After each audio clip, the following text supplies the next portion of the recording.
The Order of Nine Angles is not your average satanic cult. It's something far worse, a decentralized network of extremists, a philosophy that doesn't just flirt with violence, it demands it. Murder isn't a sin in the ONA.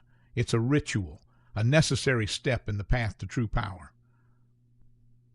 Born in the 1970s in the United Kingdom, the ONA slithered out of the underground and into the bloodstream of occultism like a virus. Unlike the theatrical posturing of Levian Satanism, the ONA is something else entirely, a nihilistic death cult masquerading as an esoteric order. Their beliefs are built on what they call sinister dialectics, a doctrine of chaos, destruction, and the manipulation of human suffering as a form of ascension. They don't just study darkness, they become it. The true origins of the Order of Nine Angles remain shrouded in mystery, but the name most often associated with its creation is David Myatt. A shadowy figure, Myatt has spent decades weaving in and out of extremist ideologies: neo-Nazism, radical Islam, Satanism. A man with no single identity, no single purpose, only the will to sow discord and violence wherever he moves. Myatt's writings are central to ONA philosophy. Under various pseudonyms, he produced a series of texts that would form the foundation of the cult's ideology. Unlike other occult groups, the ONA doesn't seek mainstream attention. They thrive in secrecy, avoiding the public eye while influencing individuals in positions of power. But Myatt's role in the ONA is complex. At times, he has publicly denounced the organization, claiming he has moved beyond its teachings. Yet, evidence suggests he remains deeply connected to its ideology. Some researchers believe these denials are nothing more than another layer of deception, a tactic the ONA itself teaches, to infiltrate, manipulate, and mislead. ONA's philosophy is based on sinister dialectics, a belief that true enlightenment comes through chaos, destruction, and suffering. To evolve, one must embrace darkness fully, shedding all moral constraints. Unlike traditional Satanism, which often focuses on self-empowerment or symbolic rebellion, the ONA takes a far more extreme approach. They see violence, crime, and even murder as essential steps in their spiritual evolution.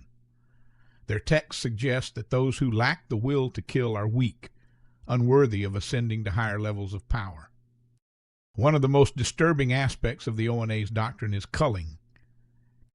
Culling is the ONA's euphemism for human sacrifice.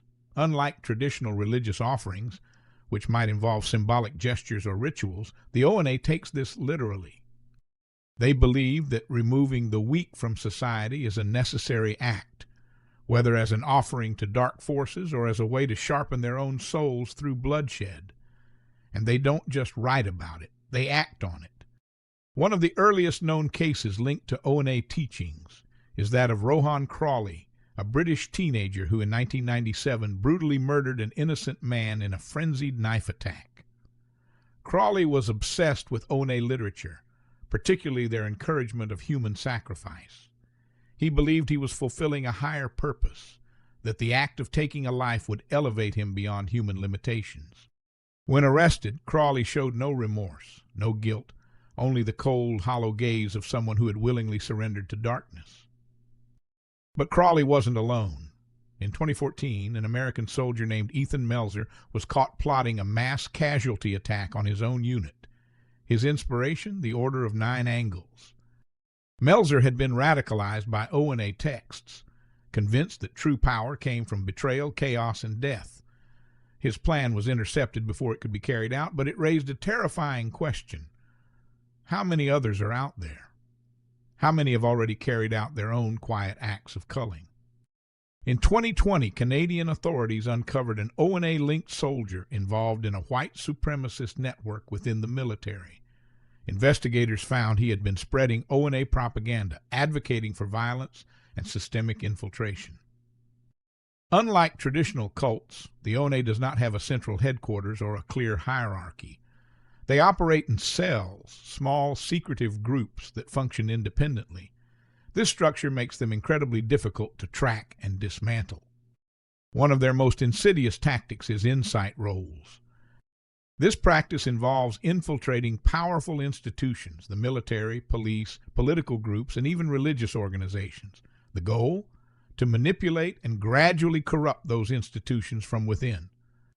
In 2021, German authorities arrested a group of far-right extremists planning attacks based on ONA teachings.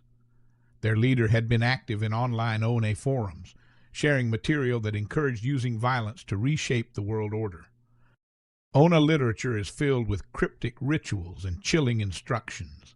Some of their most infamous texts include Hostia, a detailed guide on human sacrifice, explaining how to select victims and carry out ritual killings. The Diophel Quartet, a series of novels presenting a fictionalized but ideological narrative about embracing ONA philosophy through extreme violence.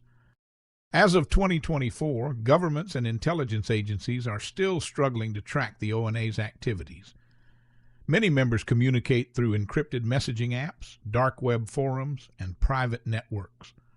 Some claim to have left the group, but given their philosophy of deception, it's impossible to know for sure.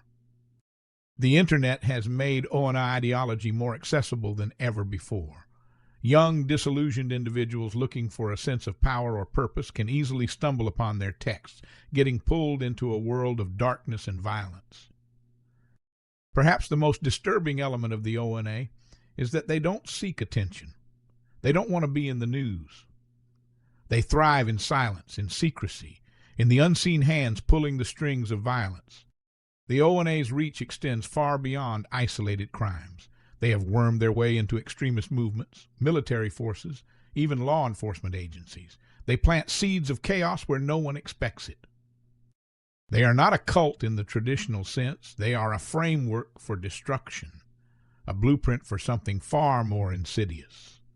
And the worst part, they're still out there, watching, waiting, growing, perhaps even closer than you think.